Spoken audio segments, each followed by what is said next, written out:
The Islam that the Mehdi brings is something which is almost unrecognizable to most Muslims, and so they have to be aware of this fact, and they have to examine anybody who's claiming to be the Mehdi or to be a messenger from the Mehdi, because God does not want anybody to believe blindly.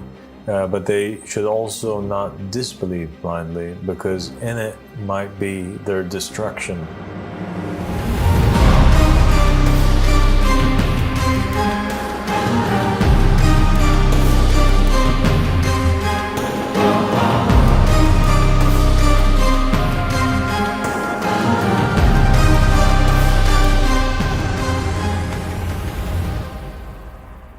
Assalamu alaikum wa rahmatullahi wa barakatuh, my dear brother, Dr. Irfan. Wa alaikum assalam wa barakatuh. How are you today? I'm good, alhamdulillah. It's good to have you here. Thank you for having me again. So, today we're going to talk about an interesting topic, and it's an important one. And we're going to talk about Imam Mehdi alayhi salam. What is Imam al-Mehdi? What is the meaning of his name or this title? Who is this character? Where did he come from? What is his story in the narrations of the prophets and the messengers, and most importantly in the narration of the Prophet Muhammad sallallahu alaihi in his holy household? And what does he do?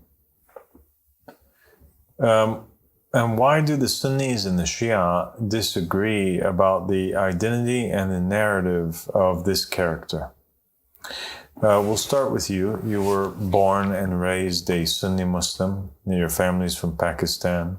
They were very religious. You were religious growing up, and you continue to be religious. So I'm sure you've learned about Imam al-Mehdi or came across him. Why don't you tell us, what do Sunnis believe about Imam al-Mehdi? So the subject of the Mehdi was one that was rarely brought up in the environment that I grew up in, which would be occasionally going to the mosques on a Friday. The subject was very much to do with what you mentioned in the previous episode we did, which was the kind of more mundane kind of rituals that you had to abide by, a couple of stories of the companions. But the topic of the Mehdi would come up occasionally. You would hear the name Mehdi, and it would just kind of spark an interest about this character. And certainly with me, it resonated very deeply.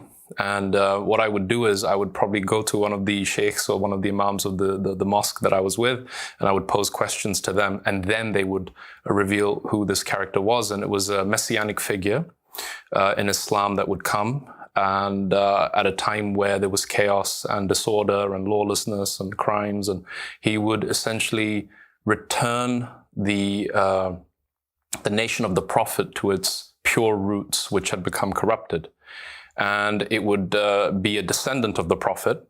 I learned that he would be from the line of the second Imam, Imam al-Hassan, and that in one night, this character who didn't know who he was, knowledge would descend upon him in one night, and then the next night he would be the Mehdi, and he would rile up his forces and troops and then make a revolution that would give victory to the Muslims over their enemies once and for all. Yeah, so Imam al-Mehdi, he's an imam for the Muslims that appears in the end time. And his title is Mehdi because he is the one who is guided and he guides. And Mehdi means, it comes from guiding or guidance. And the Mehdi in Sunni Islam, there's a very big difference between what is actually written about the Mehdi and narrated in hadiths on the tongue of the Prophet Muhammad sallallahu alaihi wasallam, and then between the assumptions that the scholars have made, to kind of piece together, the picture about this character and to understand his function. And so some Sunnis believe that he descends from Hassan, Imam al-Hassan. So he's a descendant, because the Prophet Muhammad sallallahu alaihi wasallam, he only had one daughter, Fatima. Fatima, he marries her to his cousin Ali ibn Abi Talib. Ali ibn Abi Talib and Fatima Zahra alayhim salam, they have two children, and those are Al-Hassan and Al-Hussein alayhim salam. Those are the two males that they have. And some Sunnis believe that he's a descendant through Al-Hassan, and some believe that he's a descendant through Al-Hussein, and others just don't know. They just know that he has to be a descendant of the Prophet. They say that his name is the same as the Prophet Muhammad sallallahu alaihi wasallam, and I'm sure you've heard this a lot, and they're always going on about this. You'll always find Sunnis saying, oh, well, if his name is not Muhammad, son of Abdullah, then it cannot be the Mahdi, because his name, the Prophet said, it has to be the same as his name, and has to be, his father's name has to be the name of his father. Precisely. But yet the actual hadith that the Prophet states, he says that his name is like my name, and his father's name is like my father's name. And so there's a very big difference between is the exact name and between like the name. So it is possible that his name is Muhammad, son of Abdullah, but the Prophet Muhammad sallallahu alaihi wasallam, he had a whole host of names. He was Muhammad, he was Ahmad, he was Mustafa, he was Mahmud, he was Abdullah, right? So then if we understand it, that it's like that, the literal meaning of what the hadith is, that it matches that, or it's like that, then the Mahdi's name possibly could be Ahmad. Right. If his father's name is like the father's name, of the Prophet Muhammad sallallahu alaihi wasallam, then it could be Abdullah, and it could be Abdullah for the Mahdi, just like it's Abdullah is the name of the father of the Prophet Muhammad sallallahu alaihi wasallam, but it also could be Ismail, because the Prophet Muhammad sallallahu alaihi wasallam, in another narration, he says that, I am the son of the two sacrifices, meaning Abdullah, because Abdul Muttalib had offered him as a sacrifice to God, as a nazr, and also Ismail, the narration states, that he's the son of the two sacrifices, meaning Abdullah and Ismail, because also Muslims believe that Ismail was the offering of Abraham.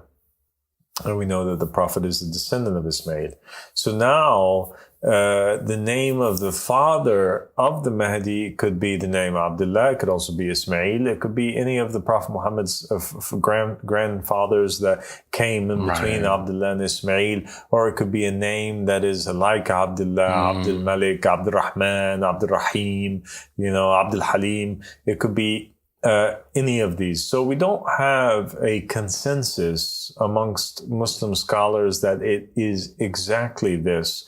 But what you do have is you have a lot of fear-mongering scholars that always want to, jump at the attempt to belie anybody who claims to be a Mahdi throughout history. And so they always kind of point this out and stick to it as a point where they're saying, oh, well, that guy's claiming to be the Mahdi. He can't be because his father's name is not Abdullah, or he's not named Muhammad, son of Abdullah. Right. So they limit it.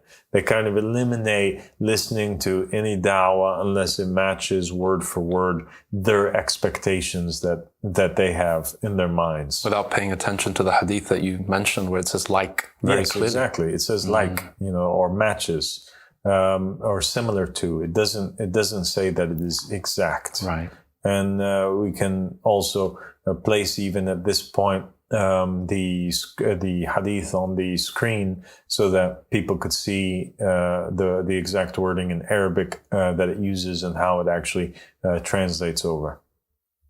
It was narrated by Abu Dawood and Al-Tirmidhi from Abdullah ibn Mas'ud, who reported that the Prophet, peace be upon him, said, "If there was only one day left of this world, Allah would prolong that day until He sends forth a man from me or from my family, whose name will be similar to my name, and his father's name similar to my father's name. He will fill the earth with justice and equity, just as it was filled with oppression and injustice." So the Mahdi, he comes, and the Sunnis, they always also state that anybody who claims to be the Mahdi is not the Mahdi. And this is also a fallacy. And the reason why it is a fallacy and it's not valid, because it doesn't actually go back to any narration. Like there's no narration that states that the Mehdi doesn't know who he is. But rather, these are the conclusions and the conjecture of these scholars.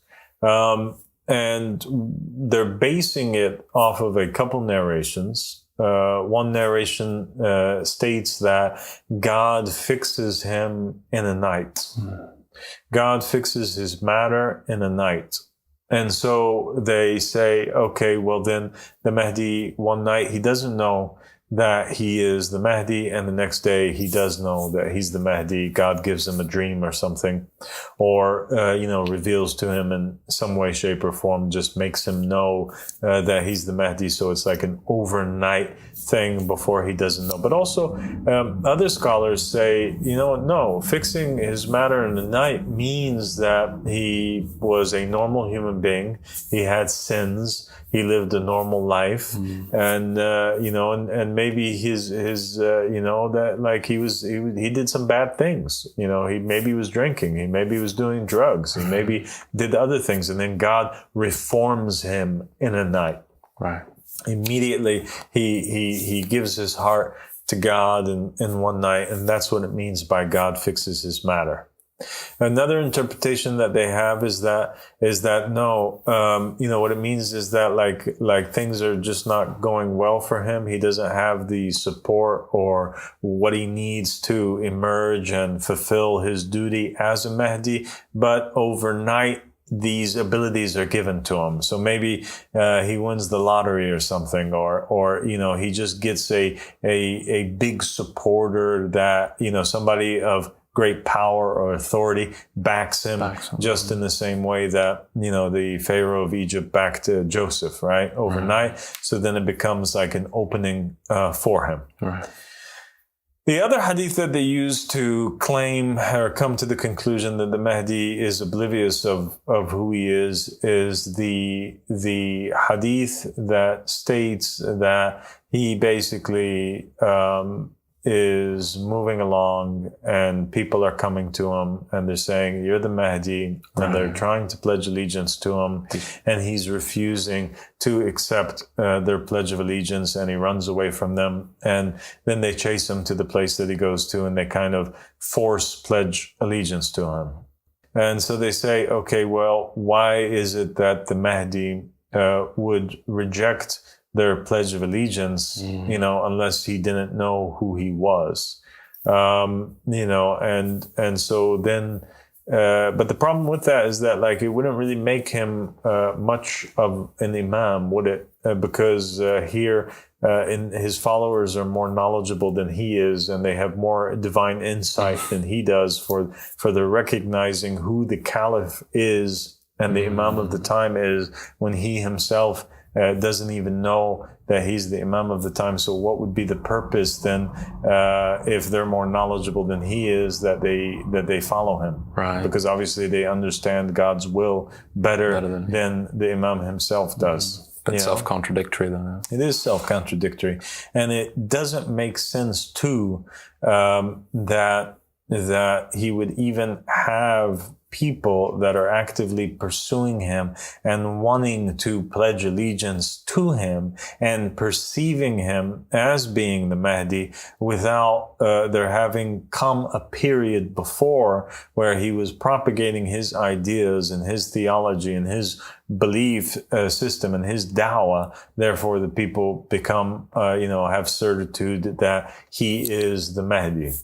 And also this idea that they recognize him and they come and they pledge allegiance to him would be against the sunnah of the Prophet Muhammad and all of the prophets and the messengers, because there was no prophet or messenger from the time of Adam, or divinely appointed imam or hujjah from the time of Adam all the way until the Mehdi, that ever just appeared amongst the people in creation, just recognize who they are, and they willingly, want to go and pledge allegiance to him and support him. But rather we find that, it's God who has to command the angels whom are kind of objecting to the creation of Adam altogether. And God has to tell them, I know more than what you know. I know better than what you know, or I know that which you do not know. And so they, in obedience, after the Mehdi, the Adam being identified to them as a caliph of God, then they prostrate. And the same thing happens with all of the prophets and the messengers. They either are identified, like John the Baptist, baptizing Jesus, or a messenger identifying, like Moses identifying Aaron to the public, or like in the case of Rasulullah Muhammad sallallahu alaihi wasallam, which the Mahdi is supposed to be upon, the same way as the Prophet Muhammad sallallahu alaihi wasallam, the Prophet appears, he recognizes himself first, because he has this divine experience where Gabriel, tells him to read and begins to give him the revelation. And it is the Prophet Muhammad sallallahu alaihi wasallam who begins to propagate the message for 13 years amongst the people in secret. And so they hear about his dawah, and then they pledge allegiance to him. And then he builds a strong base of support that's enough that he goes out in his first battle against the disbelievers. So if we assume that the Mahdi is going to come in the same way as Rasulullah sallallahu alaihi wasallam, then he has to know who he is, and he has to, have had a period where he's giving dawah to the people first. He may not have been born, and he probably wasn't. And it would make sense that there was a time period where he didn't know that he was the Mahdi, because the Prophet Muhammad sallallahu alaihi wasallam himself, and he's the best of all creation, was not born knowing who he was. It took him 40 years, right? So the Mahdi too, it could take him, he might not have been born knowing who he was. He probably didn't. And he most certainly didn't propagate his dawah until a particular point. And the reason why he might have been escaping from those people is maybe he didn't know if they had his best interest in mind, or if they were true believers or not, or maybe they were coming to pledge allegiance to him in an inappropriate time, or in an inappropriate atmosphere. Or place where there's other people that are onlooking that could have caused them harm. Yes. And the idea that the Sunnis have, where they hold on so tight, many of them, to this idea that he comes from the lineage of Imam al-Hasan, this is also conjecture. It's just assumptions that are based on the fact that a lot of these scholars do not like the fact that Imam al-Hussein alayhi salam rebelled against the Umayyad Khalifa Yazid. And so they say, because Imam al-Hasan made peace with Muawiyah, he is more worthy of having the Mahdi come from his lineage. So this is also just a nonsense assumption that does not go back to narrations, authentic narrations from the Prophet Muhammad sallallahu alaihi wasallam and his household. And so the Mahdi in Sunni Islam, they pledge allegiance to him, and he moves forward, and he frees. Well, first, there's an incident where Jesus, the son of Mary, comes down upon him while he's with his congregation. So the Mahdi now had engaged in several wars, and he had been fighting against the non-believers. And then there comes news that the Antichrist has appeared. And so Jesus now reappears, and they say that it happens in Damascus in some narrations, where he descends from the clouds with each one of his arms hanging off of the backs of angels. Exactly. And he's dripping water from his forehead and all this. And the Mahdi says, "Oh, Jesus, you just came down. Please lead us in prayer." Jesus says, "No, it's your time now. You be the one that leads the prayer." And Jesus prays behind Imam al-Mahdi, which also is, an indication that a lot of Sunnis don't pay attention to. But the fact that, the Mahdi is greater in Islamic theology than Jesus, the son of Mary, and he's higher than Jesus, the son of Mary, because you can't have somebody leading as the imam in prayer a prophet unless he was higher than that prophet. That's an impossibility. Right. And it's really interesting to hear the Sunnis kind of explain that away in the different ways that they do, which is that no, the Mehdi is not greater than Jesus because it's the Sharia of the prophet, the jurisprudence he came down with, which is superior, and therefore that's why he leads. Actually, Jesus is greater. And it's these kind of funny things. And the other point on this narration, which I think is extremely important, is that a lot of the Sunni Muslims, unless they see Jesus coming down on the wings of two angels supporting him with things dripping down his hair, and they will not accept unless they see something like this. Yeah, and you have scholars that also said, like, they warn the people and they say, never pledge allegiance to the Mahdi until you see first the people, agreeing upon him and gathering upon him. Right. And so if everybody's going to follow that advice and nobody's going to be the first to pledge allegiance to the Mahdi, and the Mahdi has no dawah from beforehand, then who are these people that come down from the heavens and are these aliens that just appear out of thin air that recognize the Mahdi without him having a dawah, without him even knowing who he is, and with him, even after they try to pledge allegiance to him, he's denying it and saying, I'm not the Mahdi, and they're just so full of certitude and faith that they continue. So, there's a big difference between what is actually said about the Mahdi and what the conclusions that the scholars make up in order that they prevent Muslims from searching for or recognizing the Mahdi. Many years ago, I was in the Islamic Society of North America's headquarters in Plainfield, Indiana. And I remember that the then, president was there, and there was a question that was posed to him by a Lebanese Shia woman, and it is the Islamic Society of North America is Sunni.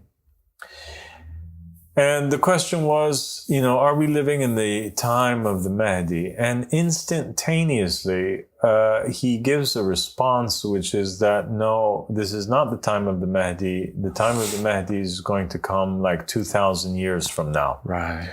And so the audacity, the boldness, the lack of fear of Allah subhanahu wa ta'ala that these scholars have when they're answering questions that they have no knowledge, that they're basing it off of. The Prophet never indicated that he never stated the year. So for him to say that it's like 2,000 years in the future, how does he know that it's not, that he's not tomorrow? So the scholars, they lie, and they lie a lot regarding the topic of Imam Mehdi, because Imam Mehdi terrifies him. And if we continue to look down the narrations that have reached to the Muslims about the character of the Mehdi, maybe we'll discover together why it is the case.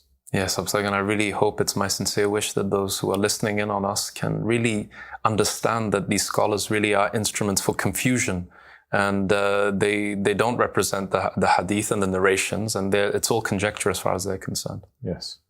That's, pretty much, for the most part, the majority of the important information that has reached the Sunni Muslims about the Mahdi. Yes. There's not a whole lot more. There are certain other narrations that indicate that there are 3 sons of different caliphs. Right. Maybe it's the descendant of Abu Bakr and the descendant of Umar and the descendant of Imam Ali that are all like fighting each other. And the Mahdi is the descendant of the Imam Ali. There's these references to these descendants, and other people would disagree and say for sure not. The descendants of the Sahaba are loving one another even until the future, thousands of years into the future. But that's, for the most part, what has been narrated that's important about the Mahdi in Sunni Islam.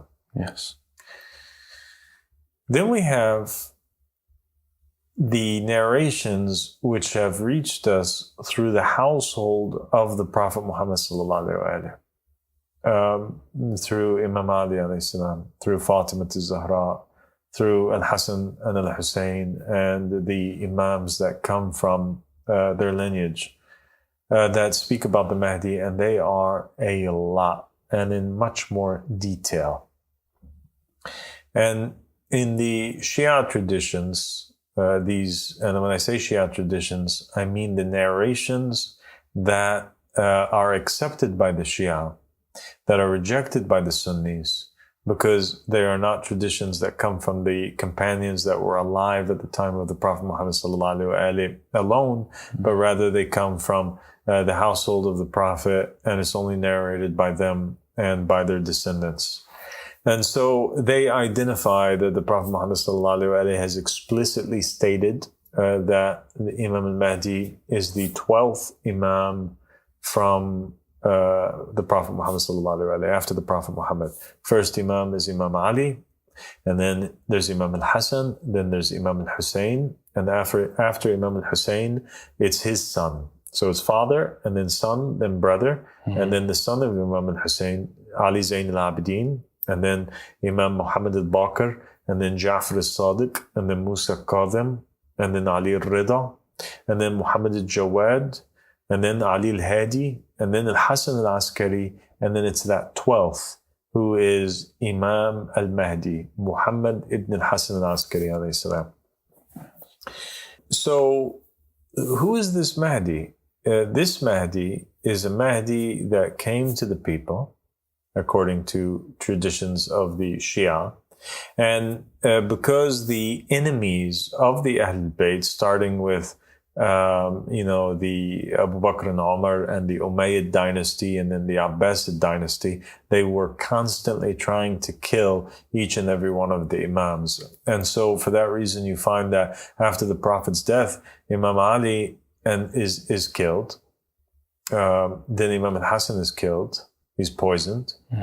Each of them, really the person who's responsible is Muawiyah at the end of the day. And then the son of Muawiyah kills Imam al-Hussein, slaughters him and his entire family.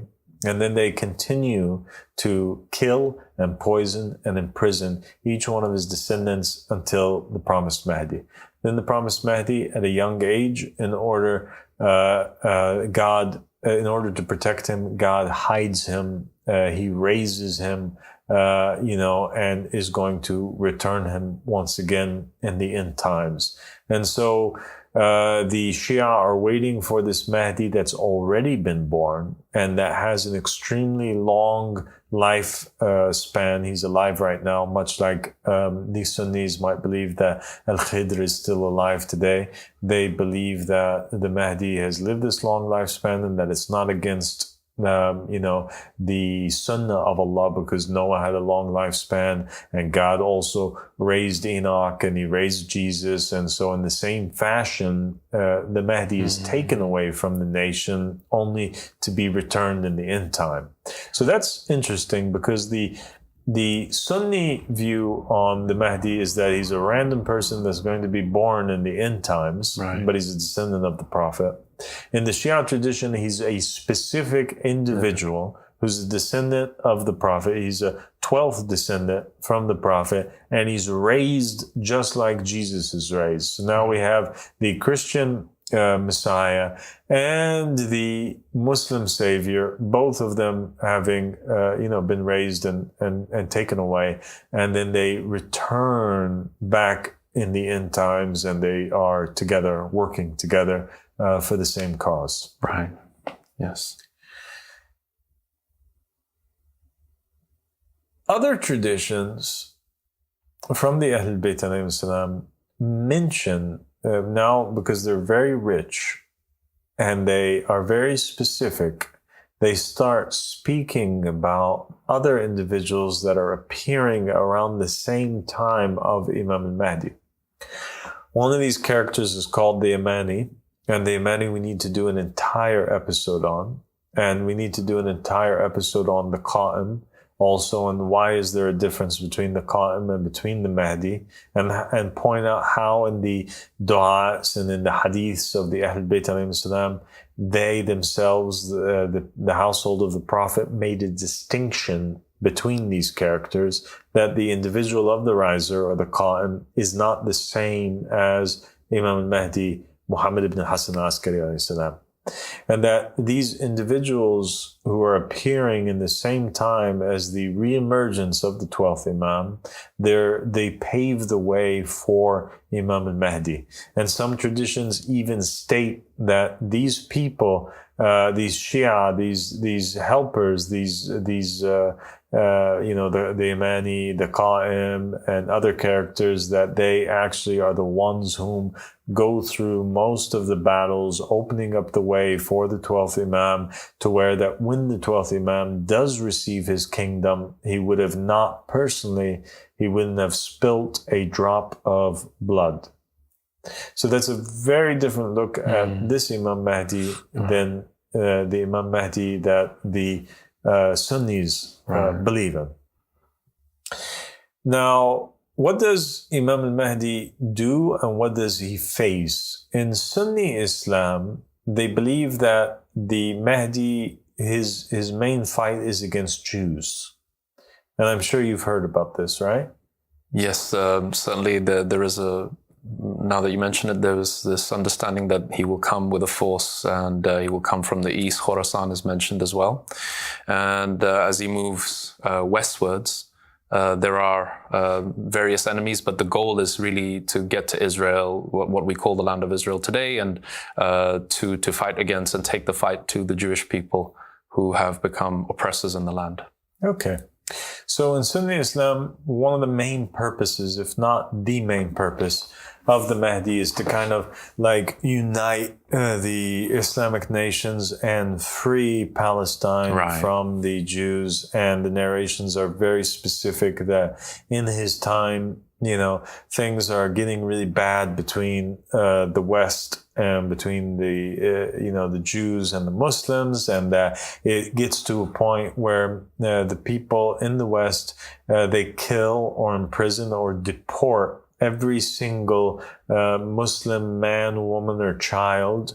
And a lot of the people that are watching what's happening in the world right now, they're seeing and they're recognizing that there is a parallel between what is taking place where in the West, in response to what is taking place in Palestine and between Palestine and Israel right now, and between and because of all these terror attacks that have happened, that there are individuals that are going out like this guy, Lanatullah alayh, that stabbed 26 times a Palestinian boy, or other incidents of violence that's taking place against Muslims, or the deportation of 3 people from France that were waving Palestinian flags, or going, this, and these new policies and laws that are coming into effect, that if you are pro-Palestinian, that you're going to lose your residency and be deported. So Muslims are looking at that and they're saying, this is a fulfillment of the words of the Prophet that he said in the time of the Mahdi, they're going to kill and deport and get rid of every single Muslim or Arab that's living in their land. And so the expectation that the Sunnis have, based on certain narrations, where in the time of the Mahdi and the return of Jesus, it is the Mahdi who frees Jerusalem. And as he's doing so, the Muslims chase down Jews, and to the point, and God's trying to take vengeance back on the Jews, to a point where even if there is a tree that a Jew is hiding behind, the tree calls out to the Muslim and he says, hey, I got a Jew behind me, come kill him. Or if a Jew's hiding behind a rock, the rock will say, hey, Muslims, come over here, there's a Jew behind me, come kill him. So it's like the earth is turning against the Jews, even according to the narrations. Right, exactly. And you hear about these fantastic things that you would read about in a fantasy novel, where the trees and the plants and everything is turning against the Jewish people, yes.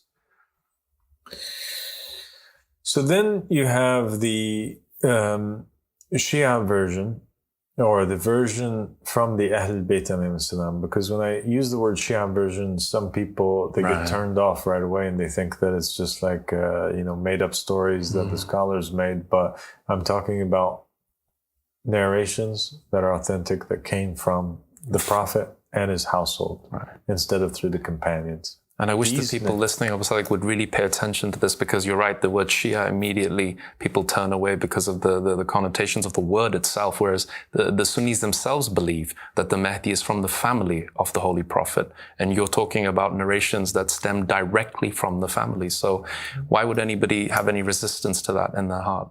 And Shia is a positive term. It just means like a strong supporter. And in the Quran it says, and from his Shia is Abraham. Right. You know, so Abraham is a Shia, the Prophet. So it just means a strong believer, a strong supporter. And so we have over here Imam Mehdi in these narrations from the Ahlul Bayt alayhim salam. He encounters actually a different type of enemy than what is focused on over there in the Sunni narrations. And the enemy of the Mehdi or the Qa'im over here is Muslims. Right. That's his enemy. And those are the first people, and those are his main concern. And it is those people, the Muslims, that the Mehdi of the Ahlul Bayt alayhim salam takes vengeance against. And the narrations state that the reason why he takes vengeance against the Muslims is because of what they did over all these years by remaining silent and supporting the tyrants that were put into power, that slaughtered his family from the time of Karbala, even from the time of Amir al-Mu'mineen and the oppression of Fatima al-Zahra, all the way down. And so this Mehdi, he comes, and the hadiths say that he has no more clear enemy than the scholars of Islam. Yeah. And he has a rougher time, a harder time with establishing the message than the Prophet of Allah sallallahu alaihi wasallam had. So this confirms that the Mehdi does have a period where he's giving da'wah. And the Mehdi has a problem with the scholars, because the scholars are issuing fatwas against him. And he has a harder time, the narration state, than Rasulullah did, because it says that when the Prophet was sent forward, people were worshipping sticks and stones. But when the Mehdi is sent forward, everybody is interpreting the Quran. Everybody's a scholar now. And they're all telling him, shut up, you're a Dajjal. This is what it means. The Mehdi doesn't know that he's a Mehdi. And they're coming forward with all of these conclusions and interpretations of the Quran. They're saying that the Mehdi is not mentioned in the Quran altogether. And so he faces that problem, that objection from the Muslim people. It's also clear that from the narrations of the Ahlul Bayt, that most of the Muslim nation is not Muslim. That they're all like apostates. They're not real believers in Allah subhanahu wa ta'ala, even if they claim it with their tongue. And the reason why is because if the Mahdi had only 10,313 real supporters, real believers on the planet, then he would have emerged already. And so when he does emerge, when he finally, after he gives his da'wah, he does emerge, it is only this group of people that are the true believers. And he has, in some traditions, weapons that are buried in the ground. And he leads his companions to a certain point, and he begins to tap on the ground with his leg. And his companions, they dig out this armor, and he tells his companions to wear it. And then he tells his companions to go forward and to slaughter everybody that's not wearing what they're wearing. Wow. And it says that he slaughters 16,000 jurisprudence in the area of Iraq. In Iraq, we know that it's primarily all Shia, and it also specifically states that it's in these areas of Najaf and Karbala where all of the Shia scholars are. And so the Mahdi's primary enemy, even though he's weighted by the Shia, his primary enemy, first and foremost, is the Muslims, and specifically the so-called Shia of the Ahlul Bayt, those who are claiming to be Shia, but they're following the scholars, but they're not real Shia. And the hadiths from the Ahl Bayt say that the scholars of the end times are the worst scholars under the sky, and that from them came the fitna, and to them, it returns, and that it describes them as being traitors and filth, and it also, is very clear that the scholars of Islam will follow in the same footsteps as the rabbis did when they rejected and they condemned Jesus. They'll do the same with the Qa'im. Nobody will accept him except very few true righteous working scholars. And they point out that the enemies of every single prophet and messenger and person appointed by God, first and foremost, was the scholars. And so the Mehdi over here, he begins his battles by cleaning up the Muslim world from all of the tyrannical filth and hypocrisy and scholars that are issuing fatwas and damaging Islam and stealing in the name of Islam. And then he goes over to Mecca. And the Sunnis believe that he appears in Mecca too, but in the traditions of the Ahl Bayt, he has a more important mission that he needs to do in Mecca. It's not just to unite the Muslims around the Kaaba. No. What the Mehdi is doing over here in the traditions of the Ahl Bayt is that, one, he's cutting off the hands of the ruling family and he hangs it on the Kaaba so that everybody knows that they were the thieves of the house of God. And he establishes against them, he implements against them this barbaric form of punishment, which is the cutting off the hands. Even though he doesn't do it with other people, he does it with them because they are the ones that had cut off so many hands before. And he's talking specifically about the family of Saud that live in Saudi Arabia. So he gives them a taste of their own punishment, and he rules each people by that which they believed in. So these Wahhabis, he deals with them in a Wahhabi way. And he rules the Muslims by the Muslim Sharia. He rules the Christians by the Christian Sharia. He rules the Jews by the Jewish Sharia. He doesn't force them to convert.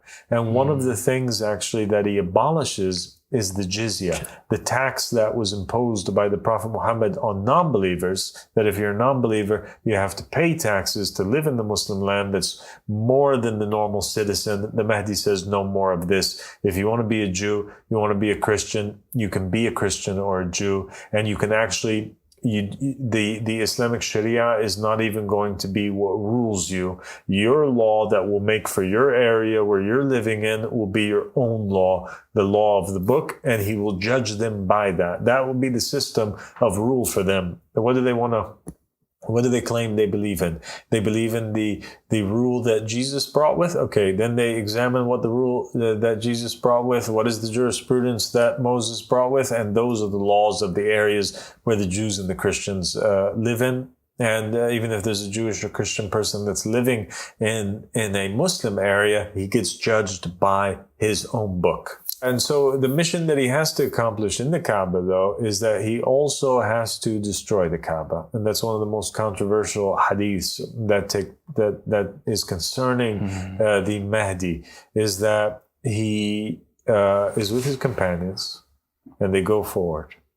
And he walks up to the Kaaba and he takes an axe and he begins to demolish the Kaaba. The moment that he does that, lightning and storms take place and winds are gushing and it's becoming a very scary scene. All of his companions think that the storm is happening as a result of him desecrating the Kaaba.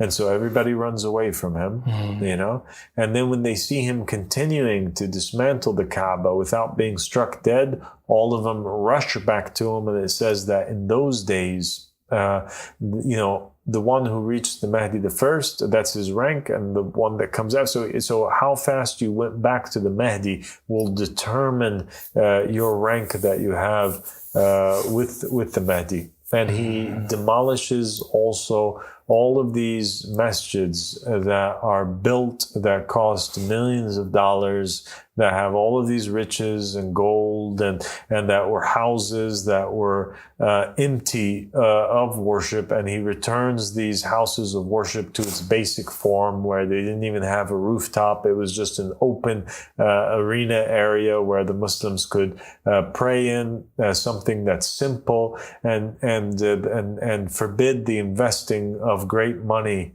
that could be given to the poor on that. The Mehdi also, he manages to, he's extremely wealthy, because, and money is coming to him extremely easily, especially after the beginnings of his rise. And the Mehdi is extremely just, and he gathers the people, and he would tell them, is this what you guys were shedding blood over? Is this what you guys were not talking to each other over? And he'll throw the money in the ground, and he'll allow people to take from the wealth that was kept and stolen from them as much as they need, or as much as they want. So he goes against all of the rich people in the system of government, and all these trader tyrants that are ruling the Islamic nation. He frees the wealth that they have hidden, and he redistributes it amongst the poor people. So really, the scholars are against this Mahdi, according to the traditions of the Ahl Bayt. So anybody who's waiting for the scholars to issue a fatwa that the Imam is here, the Prophet Muhammad and his family, Imam Ali, Fatima Zahra, they said, don't do that. It's a very bad idea to wait for the scholars, because actually it's the scholars that are his enemy. Remember the story of Jesus. Remember the story of Moses. Remember the story of the Abraham and the priests that were enemies of his, the idol worshippers. Same thing here. The scholars are idols that are being worshipped. They have to be broken. The Mahdi breaks them, eliminates them, just like Abraham busted the idols in the Kaaba, and just like Rasulullah sallallahu alaihi wasallam did. And they fight against him, just like the priests and the rabbis fought against Rasulullah. Yes, I think some of your words will send shockwaves into the minds of those who are from a Sunni background, but yet at the same time they believe that there is a problem at the time of the Mahdi that needs to be corrected, specifically in relation to the religion of Islam. And who can deny that the thieves of the Kaaba, the family of the Saudi family, the ruling elites who charge extortionate amounts of money to poor people so they can spend their life savings in Hajj. And if they aren't the thieves of the Kaaba, I don't know who else could be. So yes, there's a lot to contemplate on. And the Mahdi, from the narrations of the Ahl Bayt, by the way, he does free Jerusalem too. He does free it. And he establishes justice and rules over it. He's not committing the type of massacre or Holocaust that's presented in the Sunni narrations. It states actually in many of the narrations that when he comes and he has with him the relics that the Israelites, they recognize. So he comes with the Ark of the Covenant. He comes with the staff of Moses, or the rod of Aaron, and he comes with the ring of Solomon. And with these relics comes great powers, and just the mere fact that he has the Ark of the Covenant, it states that when the Jews see this, they basically, many of them, and some narrations state most of them, they end up accepting the Mahdi and believing in him after that. Because, it's done. It's a done deal. They see that, he's the inheritor of the prophets and the messengers, and they know also from the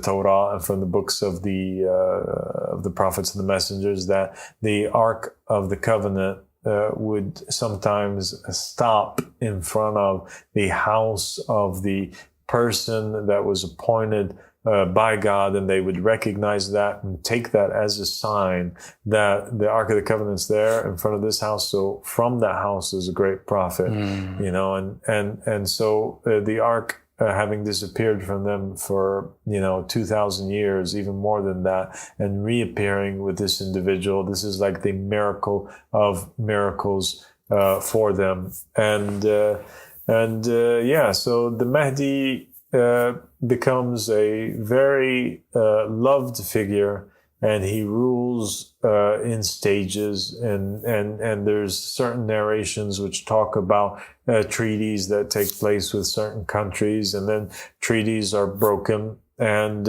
he's a character that Jesus, the son of Mary, comes down upon, just like in the Sünni traditions, although it does not state that he comes down hanging on the backs of angels, but rather he is the character who receives the banner from Jesus, the son of Mary. So the suggestion is that Jesus, the son of Mary, was actually one of his supporters that was actively giving dawah for him before his return. And then when he does return, the banner is handed over by Jesus, who may or may not have been known by the people. And the character of the Mehdi also, he appears alongside with the return of all of the prophets and the messengers. So all of the souls of the righteous people that lived from the time of Adam all the way till the time of the Mehdi, they all return with him. And they are the people that basically make up his army. And that in short is the Mehdi in Islam from the traditions that were given by the companions and by the household of the Prophet Muhammad sallallahu alaihi wasallam. SubhanAllah. It's an amazing, there's a lot of food for thought there. And I think myself as a Sunni Muslim, growing up as a Sunni Muslim, when you give this striking contrast between what the Sunnis, their focus being more external and the eradication of the Jews, versus the family of the Prophet, which is saying actually it's an internal problem that needs to be addressed first. And why wouldn't there be, when the people who claim that Imam Hussein is the master of the youth of paradise, and he's getting beheaded by Yazid, and the heirs of Yazid are the current Islamic despots who are sitting on the throne in Saudi Arabia and in the Gulf countries, and the scholars who protect them. It's always been a story of prophets versus priests, and I think you've completely laid it out for all those who have a clear conscience and an open mind can see the truth, and it's been made very manifest today. Yeah, and I think we'll end on this conclusion, and it's perhaps the most important one. And that is that the narrations state that Islam started as something strange, and it will return as something strange, and that the Islam that the Mehdi brings is something which is almost unrecognizable to most Muslims. And so they have to be aware of this fact, and they have to examine anybody who's claiming to be the Mehdi or to be a messenger from the Mehdi, because God does not want anybody to believe blindly, but they should also not disbelieve blindly, because in it might be their destruction. Because everything that we know about the Mehdi and that was given already by the Prophet and by his holy household indicates that the Mehdi is not the friend of any of the Muslim leaders, and he is not the friend of any of the scholars of Islam. He is only the friend of the oppressed and poor Muslims who don't know any better and who follow him and support him in establishing peace and prosperity. And obviously from these traditions, the Muslims think that the Mehdi is a non-believer or he's a heretic, because what he's saying is not what the normal people are saying. And even some traditions state that they call the Mehdi a Jew, or they call him an Israeli or an Israelite. And so we must be very careful of all these warnings that we've been given and proceed cautiously. And over the course of our coming episodes, we will be discussing a lot of topics that pertain to the Mehdi, because it is such a vast, wide ocean of knowledge that you can't fit it all in one episode. So today is just an introductory episode about the character of the Mehdi and preparing our viewers for what's to come. Thank you so much for joining me, Dr. Irfan. Thank you for having me on the setting. God bless you. Thank you.